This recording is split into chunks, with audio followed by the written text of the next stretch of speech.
मेरे प्रदेश के लोगन राम राम। हरियाणा तक चैनल के YouTube कुणबे पे 1 मिलियन सदस्य हो गए से। आप सारा का इस प्यार खातर, इस प्रेम खातर, इस सहयोग खातर बहुत घना शुक्रिया।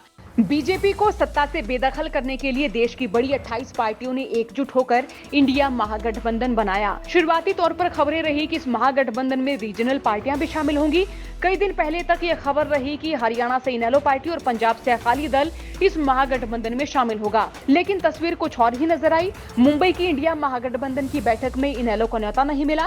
कह सकते हैं कि इनेलो वर्कर्स ओपी चौटाला और अभय चौटाला के लिए ये किसी बड़े झटके से कम नहीं रहा।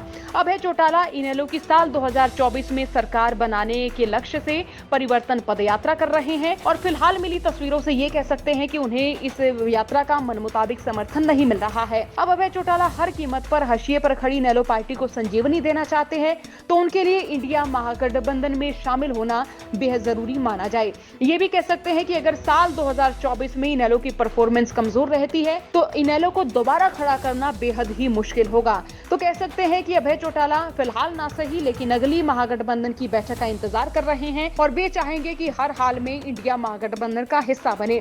साल 2018 में चौटाला परिवार बिखरा, इनेलो टूटकर पार्टी बनी जेजेपी और इनेलो के कई बड़े नेता जेजेपी में शामिल हुए। दुष्यंत चौटाला पहले ही चुनाव में इस सूबे के डिप्टी सीएम बने और साल 2014 में 20 विधायकों की पार्टी इनेलो अब एक विधायक पर ही सिमट कर रह गई है। तो अभय चौटाला के पास कई सारे चैलेंज हैं।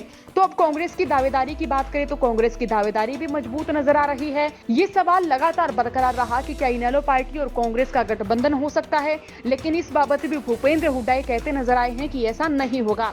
मान सकते हैं कि कांग्रेसी भी नहीं चाहते कि वे इनेलो के साथ जाएं या इनेलो उनके साथ रहे, क्योंकि भूपेंद्र हुड्डा चाहेंगे कि दीपेंद्र हुड्डा की राजनीतिक पैठ मजबूत हो और अगर वो इनेलो के साथ जाते हैं तो जाहिर सी बात है जाट वोट बैंक भी खिसकेगा। और साथ ही एसआर के गुट की बात करें तो वो गुट भी नहीं चाहेगा कि इनेलो उनके साथ आए। तो 25 सितंबर को इनेलो की कैथल में महारैली होनी है। अभय चौटाला पूरे दारोमदार के साथ इस रैली की तैयारियों में जुट चुके हैं और अभय चौटाला इस रैली के मंच पर बड़े नेताओं को बुलाना चाहेंगे।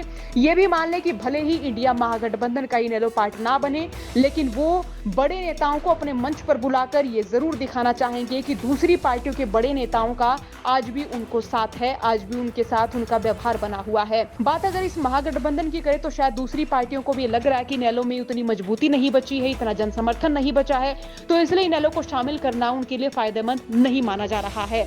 तो सवाल यह है कि क्या अभय चौटाला इनेलो को इंडिया महागठबंधन में शामिल करवा सकेंगे? इनेलो के लिए सत्ता में वापसी करना और इनेलो की मजबूती को दोबारा बनाए रखना, ये भी बड़ा सवाल है कि अभय चौटाला किस तरह से कर पाएंगे या इस चैलेंज को अभय चौटाला कितनी जल्द पूरा कर पाएंगे।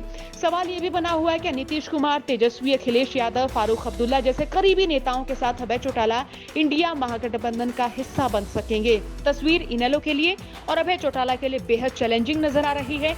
इस पर आपका क्या सोचना है? राय जरूर रखिएगा। साथ ही चौकस की खबरों के लिए बने रहिएगा हरियाणा तक के साथ। ब्यूरो रिपोर्ट, हरियाणा तक।